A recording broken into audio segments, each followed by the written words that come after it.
Welcome everybody. In this video, we're going to look at one of the oldest childhood fairy tales out there. I'm going to tell you about a story that you already know very well because it is the story of Chicken Little. Some people know it as the story of Henny Penny or Chicken Licken, but the oldest telling of the story is actually a Scandinavian telling, and that story is told of a Kyling Cluck. Now, the reason we're going to look at this story is because the oldest actual telling of the story is found in 2,500-year-old Buddhist scripture. And that Buddhist scripture is found in what's called the Jataka stories. And the one that we're going to look at specifically is 322, called Daddabha Jataka. And in this story, you will see all the hallmarks of the Chicken Little story itself, but it's going to be told about a hare.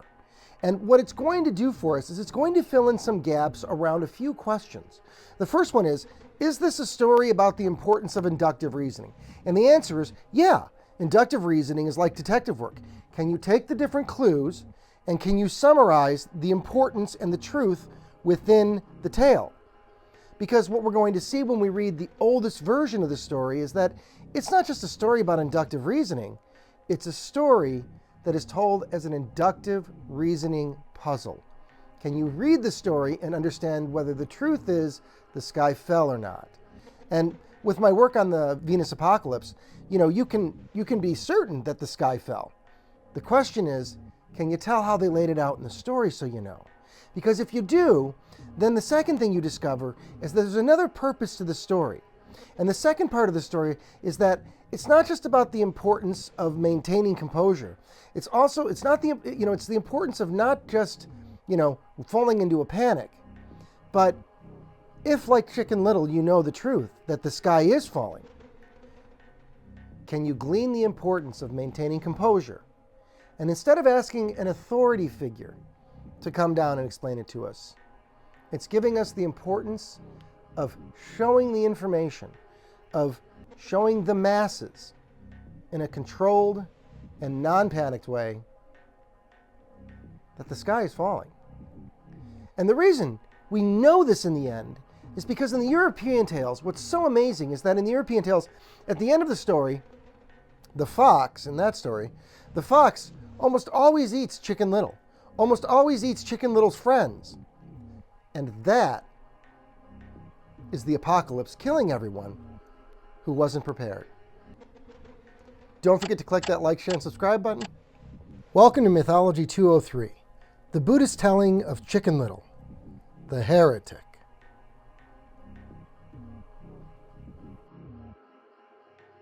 The Jataka stories are a collection of ancient Buddhist stories that recount the previous past lives of a character known as Gautama Buddha, which is the Buddha before he attained full enlightenment and became Buddha in his final human life. The word Jataka comes from Sanskrit and means related to birth or birth story. In this context, think of it not as the birth of a person, but the birth of a lesson or an idea that brings knowledge and wisdom. In this Buddhist retelling of the Chicken Little story, what we're going to find is that the story is inverted, which is to say, it purposely flips the truth upside down. Remember, the story is not simply a story about inductive reasoning. It is an inductive reasoning puzzle. What you think may be true may be an elaborate cover-up of the truth. And that was the truth, that the sky was falling. Or as it begins, that the sky had fallen. In the traditional structure of many Jataka tales, especially those with verses, the commentary often quotes just the first few words of the relevant verse at the very start of the story, rather than the full stanza of the entire story. This story begins from the spot where. The entire story begins by emphasizing that the story centers around the spot where. Let's start the story. From the spot where, etc.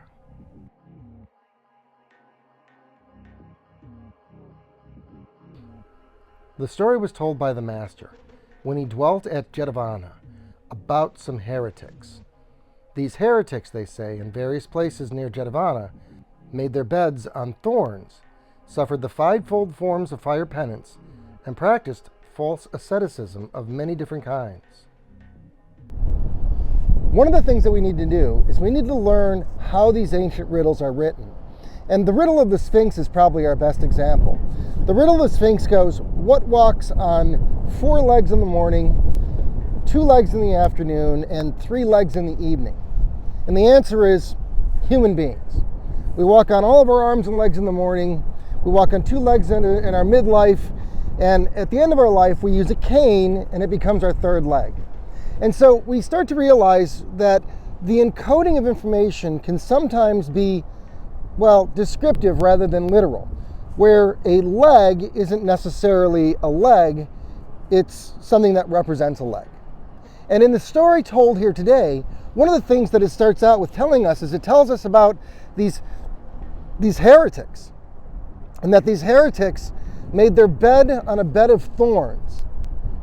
So what is a bed of thorn, and where does that come from? Across the Eurasian Plateau, you have the near-impact crater of the Apocalypse. This is both the bed created by the near impact of Venus and the bed of thorns represented in the story. In fact, the thorns are represented in the Lichtenberg figures that form the shape of the Himalayan mountain chain. Just as a cane can represent a leg, the prickled edges of the Lichtenberg figure of the Himalayan mountains represent the thorns of the bed itself. It is a bed because it is at the bottom. It is at the leading edge of the near impact. Once you understand where the bed of thorns is, then the practice of the 5-fold forms of fire penance become clear as a description of the heat and fire created during the apocalypse. They are also represented in other stories, such as the Old Testament story of fire and brimstone. On the whole, we see that there's imagery here, all of which links the opening to the apocalypse. Wait a minute. The Penance of 5 Fires says that there are fires at the 4 cardinal points, and then one from above, which is the sun. You have Venus at this location above it, and not the sun. The sun does not mean our sun. Is our sun a star? Yeah. Isn't Venus known as the morning star? Okay, morning star. Then that morning star was also considered a sun in this story. The sun overhead during the penance of 5 fires. Suns produce light, and the light bringer is the literal meaning of the name Lucifer. In its original non-demonic sense, it refers to the morning star Venus. Venus brought light and heat from above like a star. The sun of the penance of 5 fires. Whoa. Dude. I know, right?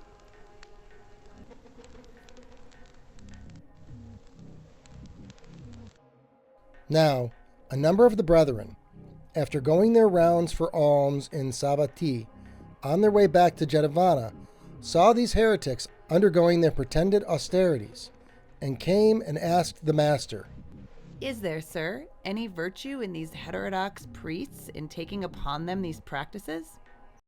The master said, "There is no virtue, brethren, nor any special merit in it. When it is examined and tested, it is like a path over a dunghill, or like the noise the hare heard." "We do not know, sir, what the noise was. Tell us, holy sir." So at their request, he told them an old world legend. This single statement is the most direct evidence we have that this is a pre-apocalypse story. The master is going to tell you an old world legend. He is not telling us a legend about a mythical old world. He has said that there is an old world, and he is going to tell you a legend from it. The story is being quite clear here. There was an old world, and there is a new world. The dividing point between these two worlds is the apocalypse. The story is a legend from before the world changed, from before the sky fell. Once upon a time, when Brahmadatta reigned in Benares, the Bodhisattva came to life as a young lion, and when fully grown, he lived in a wood. At this time, there was near the western ocean a grove of palms mixed with vilva tree. A certain hare lived there beneath a palm sapling, at the foot of a vilva tree. One day, this hare, after feeding, came and lay down beneath the young palm tree. And the thought struck him, if this earth should be destroyed, what would become of me? At this very moment, a ripe velvet fruit fell on a palm leaf. At the sound of it, the hare thought, this solid earth is collapsing, and started up he fled, without so much as looking behind him.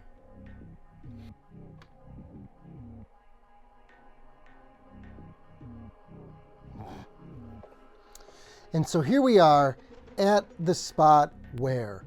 And this is where our detective skills, our inductive reasoning skills are going to come into play, because this is the point in the story where we have to ask a couple of very important questions.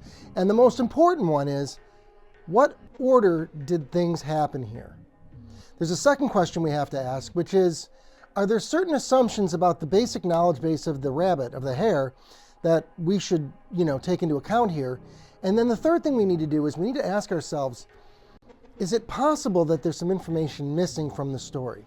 The story is told from the master, and did the master leave out a piece of information? That's quite possible. Let's start with the order of the story and the way it occurred. First, the hare was feeding. Second, the hare lay down beneath the young palm tree.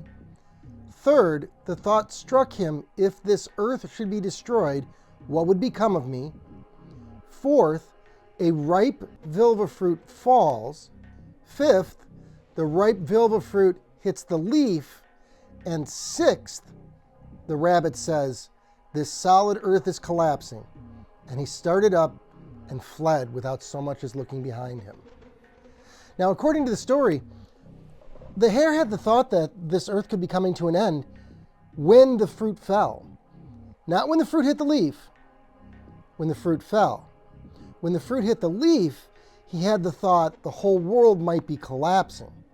And so our order here is that the hare thought about the world coming to an end first. Why? Why would he come to that thought? With the fruit, it was a ripe vilva fruit. Did it fall because it was ripe? Or did it fall because ripe fruit would be more likely to fall than non-ripe fruit?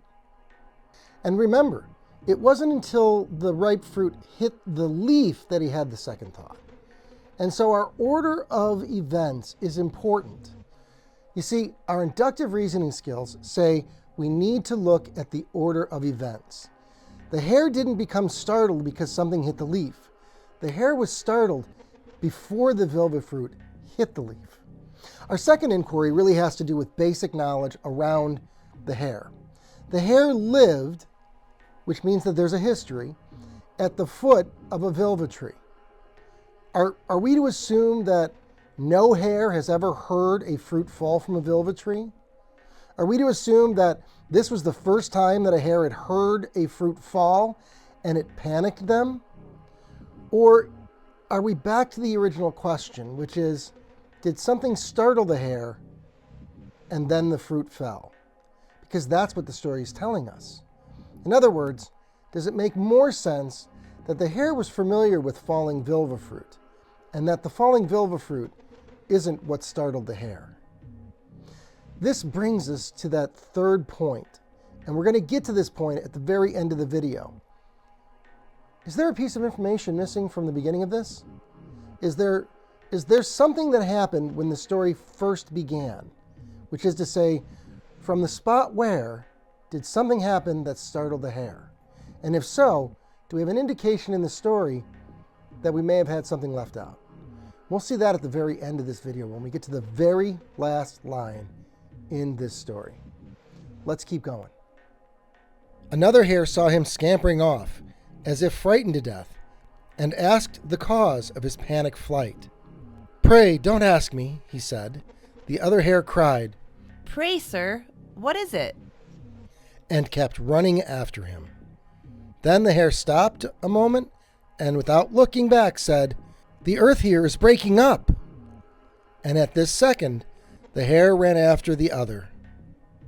And so first one and then another hare caught sight of him running and joined in the chase till 100,000 hares all took to flight together. They were seen by a deer, a boar, an elk, a buffalo, a wild ox, a rhinoceros, a tiger, a lion, and an elephant. And when they asked what it meant and were told that the earth was breaking up, they too took flight. So by degrees, this host of animals extended the length of a full league.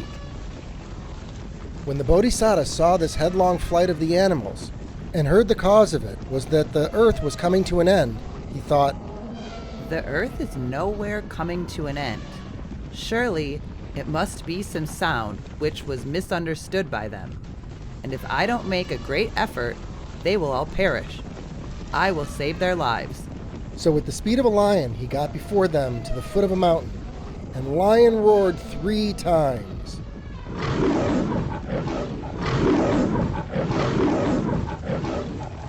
They were terribly frightened at the lion, and stopping in their flight, stood all huddled together. The lion went in amongst them and asked why they were running away. The earth is collapsing, they answered. Who saw it collapsing? The elephants know all about it, they replied. He asked the elephants. We don't know. They said. The lions know. But the lions said, We don't know. The tigers know. The tigers said. The rhinoceroses know. The rhinoceroses said, The wild oxen know. The wild oxen said. The buffaloes. The buffaloes. The elks. The elks. The boars. The boars. The deer.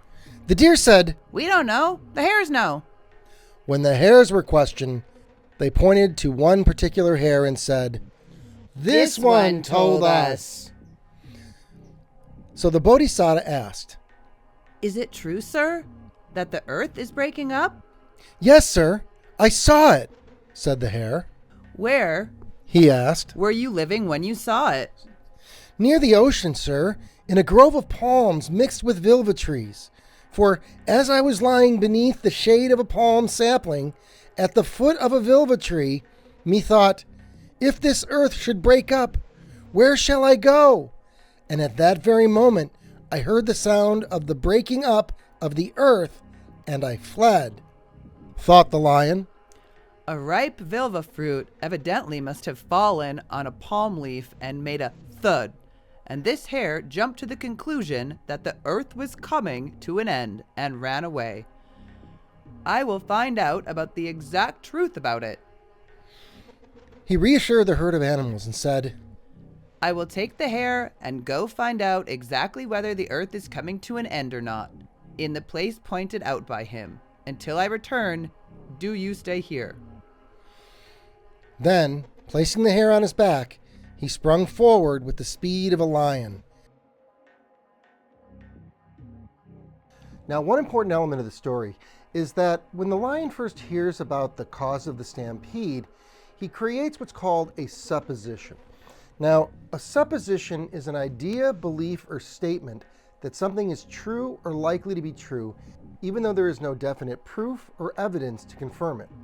So this is where the lion's story begins, is that he begins with no evidence and no proof, and nonetheless he begins by stating, The earth is nowhere coming to an end. Surely it must be some sound which was misunderstood by them. Now, if we put back on our inductive reasoning hats and we look even more closely at it, we found that even more concerning than this is that without any evidence or proof that the earth isn't falling apart, he says that he's going to save everyone before they fall into the depth in the ocean. Now, recall in the last section that we seem to be missing information, that part of the story seems to have not been told. And what we see in this part of the story is that actually seems to be true, because the lion asks the hare, right, Is it true, sir, that the earth is breaking up? And the hare doesn't just say yes. The hare says, Yes, sir, I saw it. So we have someone who has personal experience with what's occurring, saying that they saw it. Now, we're back to our skills of inductive reasoning. Does the lion begin with the correct supposition that nothing is wrong?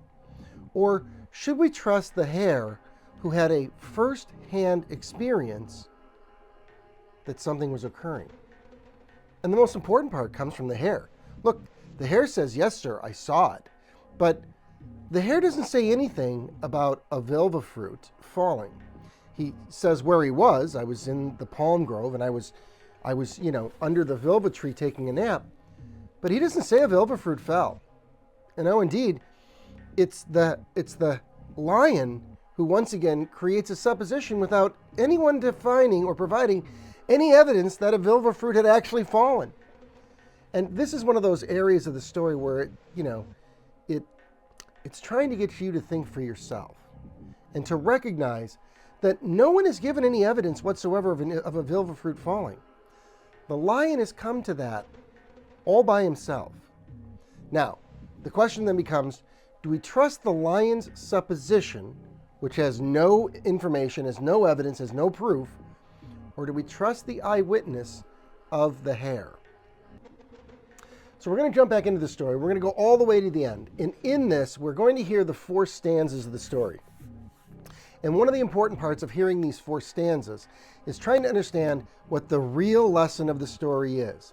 Because the very first stanza that we're going to come to begins with, "From the spot where I did dwell." That's the key. That's what the story is all about. First-hand knowledge. We'll see you at the end. Then, placing the hare on his back, he sprung forward with the speed of a lion, and putting the hare down in the palm grove, he said, "Come show us the place you meant." "I dare not, my lord," said the hare. "Come, don't be afraid," said the lion. The hare, not venturing to go near the vilva tree, stood afar off and cried, "Yonder, sir, is the place of the dreadful sound." And so saying, he repeated the first stanza. "From the spot where I did dwell, issued forth a fearful thud. What it was I could not tell, nor what caused it understood." After hearing what the hare said, the lion went to the foot of the vilva tree and saw the spot where the hare had been lying beneath the shade of the palm tree and the ripe vilva fruit that fell on the palm leaf. And, having carefully ascertained that the earth had not broken up, he placed the hare on his back and with the speed of a lion soon came again to the herd of beasts.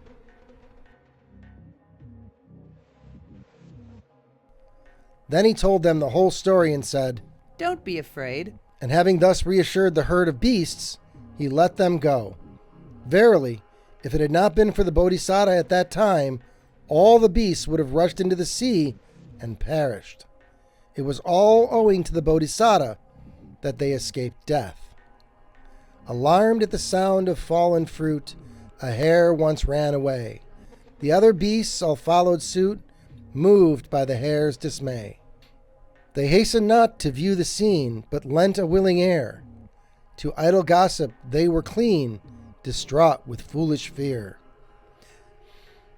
They who to wisdom's calm delight and virtue's heights attain, though ill example should invite, such panic, fear, disdain. These 3 stanzas were inspired by perfect wisdom. The master, having ended his lesson, identified the birth. At that time, I myself was the lion.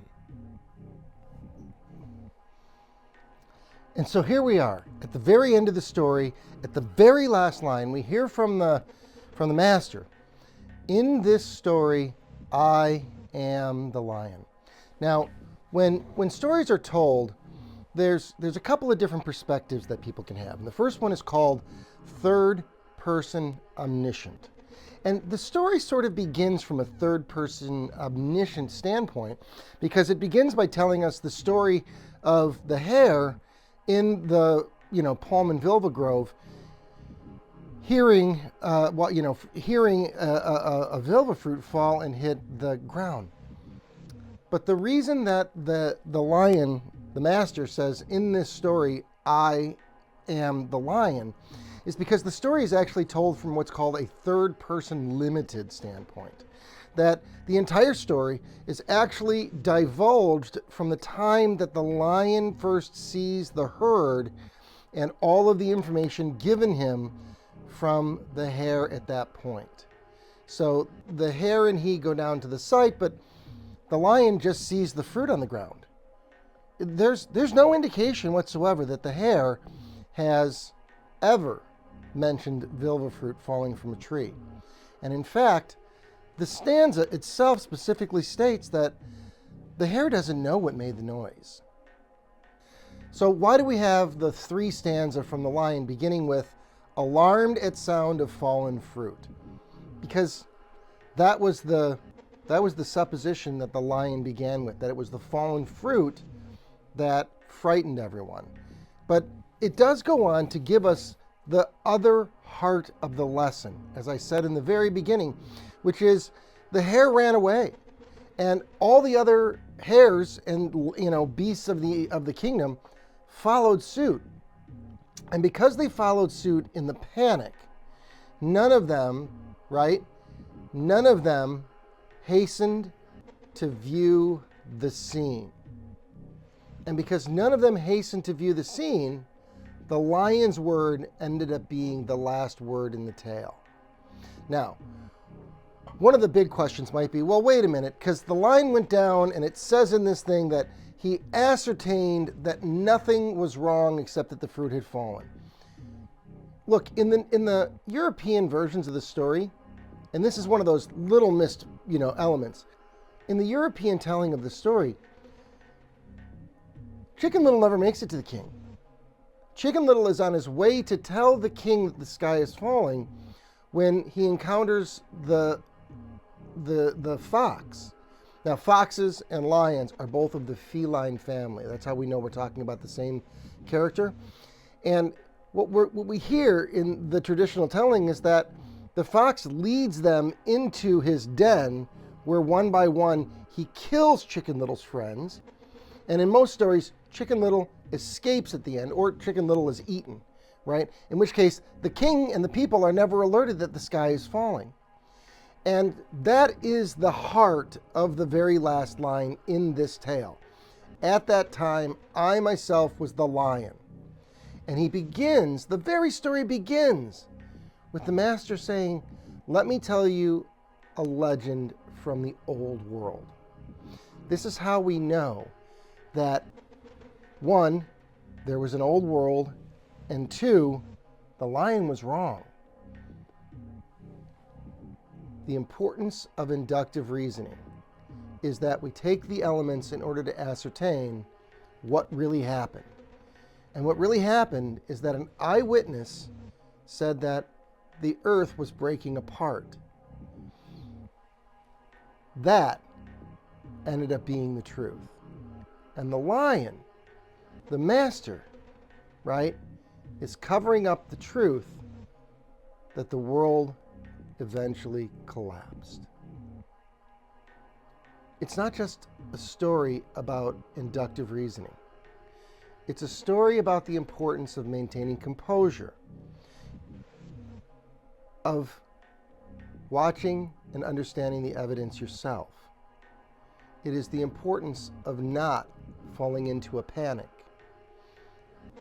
And it is an inductive reasoning puzzle, because the earth fell apart and the sky fell.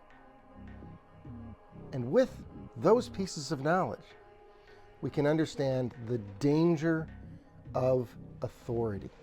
We can understand the danger of certain types of players who are only in it for themselves. And when they're wrong, they don't want anybody else to know. That is what the story found in Daddabha Jataka 322 is all about. The danger of authority, the danger of panic, and the danger of not doing your own homework. And we're going to find, and this is my prediction, we're going to find that the most important lesson here is that we're going to come up to this moment again. This moment in time is going to happen again. And this time, you're going to be asked to look at the information yourself. Because if we take the time to evaluate the information ourselves, not only can we make the right decision for ourselves, but we can make the decision that benefits the entire herd. Don't forget to leave me a comment down below. Don't forget to click that like, share, and subscribe button. And remember, no one's work beats Dr. Stinky McToots. Peace out. Dude, you gotta release that story separate. Oh yeah, no, I'm gonna publish this thing by, separately. You betcha. Yeah, this has got to be a separate story.